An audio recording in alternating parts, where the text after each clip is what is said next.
On this episode, I talk to you about the 3 key numbers you're going to need to master your household budget. Exciting? Let's get started. Joining us this morning is Edward Sanchez, president of Money Sharp.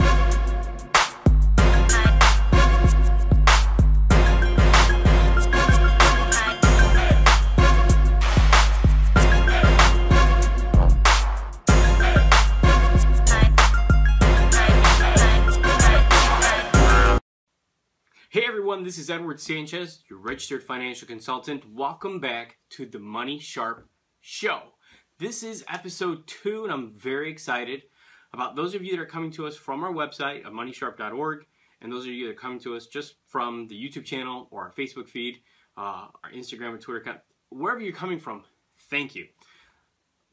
Let's get to it. Let me talk to you about these 3 core numbers that you need to help you absolutely take control of your financial budget. The first number you need is to understand what your take-home income is. The second is what your monthly expenses are. And the third are your surplus, or what your surplus would be. Now, I have my dry erase board, so I'm going to bring it out. What I find, and what I see so many times, when the clients that reach us finally come to our credit counseling firm, when they finally come to me and they work with my counselors, and what we're trying to help them with is this is what we find most often is the position that our clients are in. When we look at this is their income, and this represents their expenses on a monthly basis. So we can see is that their income is actually less than their take-home expenses. The 3 numbers you're going to need are, number 1, understand what your income is, 2, your expenses, and 3 would be here if this were inverted, which is your surplus. In this case, it's a deficit. Now, why is this important? Or let me take a step back. This is what we do. This is what guys do. When I meet with clients one-on-one and I sit down with them, the husband will say, guys, I don't know, this is what we do. The husband will say, well, I know how much you bring home a month. I make $1,900 every 2 weeks. That's $3,800 a month. That's how much I make. It's not. If you're getting paid every 2 weeks, then that means you're getting 26 pay periods for the year. So you're not going to multiply 1,900 times 2. You're going to multiply it by 2.17. That gives you a different number. And I'm being very specific here because you want to narrow down your take-home income. You want to measure how much is coming in on a monthly basis from the husband, the wife, any kids that are working, any rental income, anyone that's bringing money to the household. You want to be able to measure that and know how much is coming in. Guys, if you're operating a small business, you're going to do it the same way. You need to know where the revenue streams are. What's the money that's coming in that we have to operate on, and then what are operating expenses? So let's talk about your expenses. As a household, your operating expenses are your housing, keeping a roof over your head, food, keeping food on the table, transportation, a car or otherwise, what your transportation expenses are per month, and then lastly, your insurances. So you need to make sure that the roof over your head and the car you drive around are properly protected, or that your health is protected as well. I didn't include any of the additional food, loans, credit cards, which is your roof, all the other debts that get rolled in. Because I'm talking about utilities, managing the household, and we have insurance. Operating it the way these are your core operating expenses. So how many of you know right now what the operating expenses are in your household? Or if you're a lot younger, what the operating expenses are in the household for your parents. Now, you would want your operating expenses to be here and your monthly income to be here, to have that difference. So what you want to have is a budget that looks like this. You want to have your expenses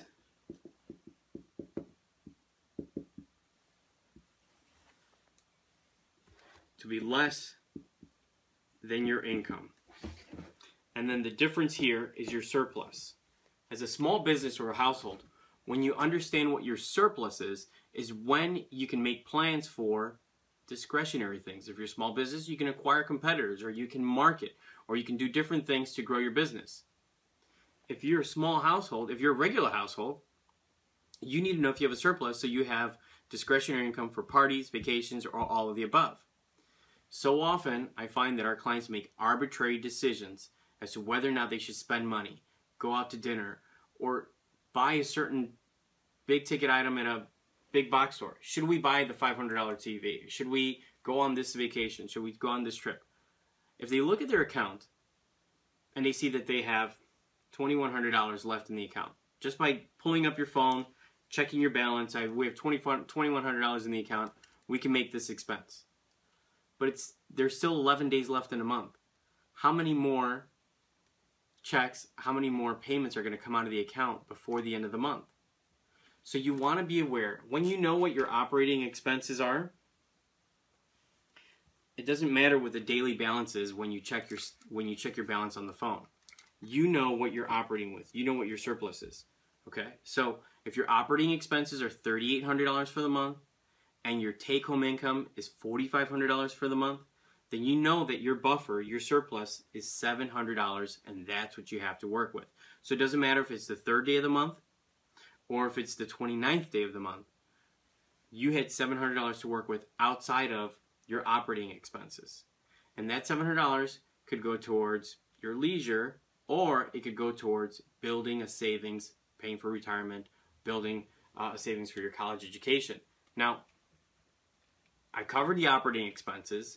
We know we need income, expense, and surplus. We need to understand those. What I want to talk to you about is what a proper budget will do for you when you manage it this way. It'll cover your lifestyle, it'll pay down your debt, and it'll build your retirement. Now, there's always debt. If you're renting and you don't have a mortgage, you don't have debt there, but it could be in a vehicle. If you take the bus and you don't, or you take public transportation, the train, we use the L here in Chicago, then you don't have a car expense, but you still have transportation expense. As far as debt, there's student loans or any other type of debt that you have. So a properly managed budget will cover your lifestyle, which should be within your means, okay? It shouldn't be outside of your means. It should be within your means. It'll pay down your debt and build your savings. Now, so often, I hear this adage, save 10% first, right? So, let me clear some of this up. Save 10% first. And I see clients, when they come to us, and they say, Ed, I am bringing home 100 cents on a dollar, and it's not enough to cover my expenses. So how am I going to do it with 90 cents on a dollar? Well, clearly the expenses have exceeded your income, which means that when a financial challenge comes along, either the car breaking down or any other type of emergency, work being cut, hours being reduced, whatever it is, there is no tangible way to resolve this challenge immediately without borrowing. And that's what most individuals will do. Will borrow, and they'll borrow at a high interest rate, compounding the problem. So the alternative is this. Break down your budget. Look at where the money is being spent in your expenses. What can you cut down? Now, that's not fun for most people, but when you really start to understand that the difference in not taking control of the expenses that you have in your household means that you don't have a surplus, means that you don't have the discretionary income to do the things that you want to do, then you can say, well, there's value in scrutinizing this, going through this in detail. And we provide strategies, we provide tools, and a lot of different techniques that you can use to regain control of this budget so you can break it down. And the reality is that when we take you through these steps, we show you how not to save 10% first. But in fact, once you follow the steps to break down your budget and understand where all your money is without working overtime, without getting a second job, our clients are finding that they're putting aside far more than 10% of their budget because they're able to bring it back. We do an audit process, we do a monitor process. Those are completely different videos. These strategies are very, very effective. And they don't involve you buying a financial product. It's something that you do on your own and you take control of completely. So those are the fundamentals that I wanted to break down with you today. Number one, we're looking at your income, your expenses, and your surplus. Those three numbers are going to guide you to this. Now, when you're able to see this, when you're able to measure this, and I want to get you to the flip side, where these are your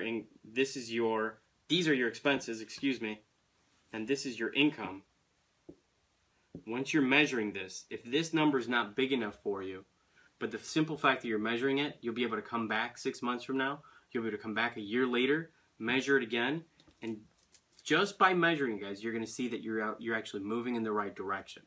You're improving the growth, because once you find that you're able to put this together, you're going to want more control over your expenses, and make sure that if there are any ways to increase your income, you'll be able to do that. Because I see this again and again. When someone's straight out of school, they're eating peanut butter and jelly and ramen, and there's no money left over for savings. They're just getting by in their budget. And then same individuals, 15, 20 years into their career, they're making 2 times, 3, 4 times what they were making before, and they're just getting by with no money in their savings. Why? Because when we make more money, we spend more money. So the key is, once you lock in, once you find that lifestyle that you can manage, you can live with, okay, then, and your income grows beyond it, then you want to make sure that you keep the same lifestyle despite your income, because that surplus is where you're going to be able to plan your growth and make a lot of progress moving forward, instead of continuing to have a lifestyle that moves along with your income. These are your building years. Your earning years are your accumulation years. So you want to make sure that you are in control, full control of what you're doing with your money, and you're not letting it go to someone else, either a service provider or through paying high interest rates on a loan or anything like that. So I'm going to leave you with that. I'm Edward Sanchez. I want to give us, let's talk about question of the day. What figure do you find most reflective for you as the best benchmark as to where you are financially sound? Okay? Is that number what's in your retirement account? Is it the value? Is it your net worth value? Is it your monthly cash flow value, which is what we're working on today here? What is that number for you? Leave it in, or what is a benchmark for you? Leave it in the comments. I'd love to talk to you guys about this. I'm going to leave you with that. This is Edward Sanchez, helping you reclaim control of your financial future. And the very last thing, I want to give a special thanks to Wayne Dyer, Anthony Robbins, and Gary Vaynerchuk. Thank you, gentlemen. Have a great day.